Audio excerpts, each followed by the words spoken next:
बच्चे सेम ही है सारे क्वेश्चन। अगर आपको किसी भी क्वेश्चन में डाउट हो तो आप प्लीज़ पूछ लेना और सम्स को एक बार ज़रूर ट्राई करके देख लो। अब हम करेंगे एक्सरसाइज 4.4 जिसमें टॉपिक है बच्चे हमारा नेचर ऑफ रूट्स। बच्चे जब हम क्वाड्रेटिक इक्वेशन फाइंड करते हैं तो हमारे पास एक्स की कुछ वैल्यूज़ आती हैं जिन्हें हम क्या बोलते हैं बच्चे, रूट्स। अब हमने क्या फाइंड करना है, उनके नेचर कैसा है।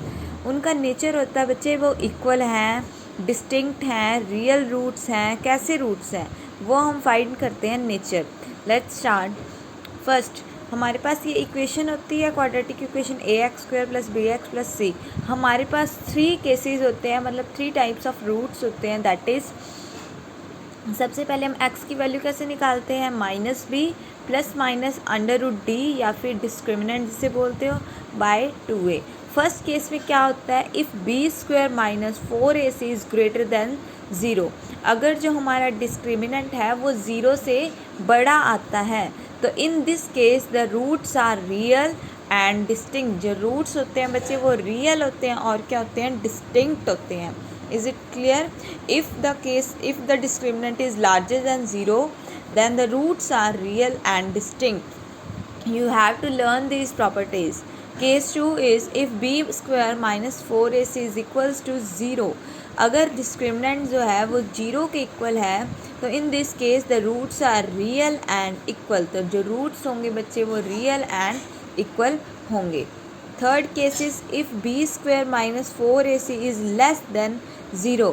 अगर जो b² - 4ac या जो डिस्क्रिमिनेंट है वो 0 से ही कम होगा या फिर नेगेटिव में होगा तो जो रूट्स होंगे वो therefore the roots are there are no real roots. तो जहाँ पे जो रूट्स होंगे वो रियल नहीं होंगे।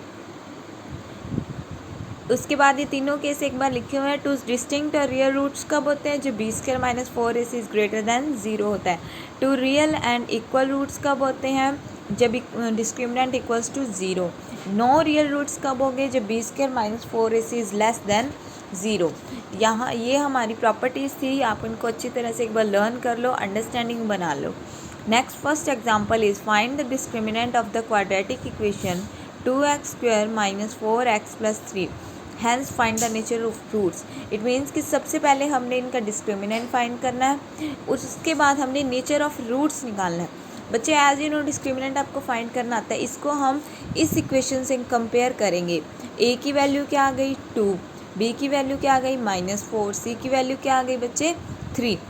हम d क्या होता है हमारे पास b² - 4ac, b क्या है -4 का होल स्क्वायर कर दो -4, a क्या है 2, c क्या है 3। इसको माइनस करोगे, इसको मल्टीप्लाई करोगे तो हमारे पास d क्या आ जाएगा -8। अब देखो d क्या है 0 से भी कम है, 0 से कम होते हैं ना नेगेटिव, तो हमारे पास कौन से रूट्स आ गए बच्चे, नो रियल रूट्स। तो हमारे पास कोई भी रियल रूट्स नहीं है। Is it clear? Example second is find the discriminants of the quadratic equation this hence find its root. वैसे ही करना है बच्चे, सबसे पहले ax² + bx + c से इसको कंसीडर करके उसके बाद डिस्क्रिमिनेंट निकालना है। आफ्टर दैट हमने इनका नेचर फाइंड करना है। नेक्स्ट बच्चे third example, a pole has to be erected at a point on the boundary of a circular park of diameter 13 meters in such a way that the differences of its distance from two diametrically opposite fixed gates A and B on the boundary is 7 meters. Is it possible to do so? Yes. If yes, at what distance from the two gates should be pole be erected? बच्चे सबसे पहले हमने एक diagram draw करनी है। हमारी boundary पे एक पोल को इरेक्ट किया हुआ है, हमने इसे P लगा लिया। उसके बाद पोल को हमने कुछ इस तरह से इरेक्ट किया है कि इन दोनों के बीच में A और B गेट ऑफ बाउंड्रीज़ है, इनके बीच में बच्चे जो डिस्टेंस है या जो डिस्टेंस है वो कितना हो बच्चे 7 मीटर का। देखते हैं हम कैसे करना है ये। Let us first draw the diagram. Let P be the required location of pole. Let the distance of pole from gate B be x। हमने क्या किया, गेट B से पोल तक के डिस्टेंस को क्या मान लिया, x मीटर मान लिया ना। उसके बाद देखो BP हमारे पास क्या आ गया xm। Now the difference of distances of the pole from the two gates AP - BP।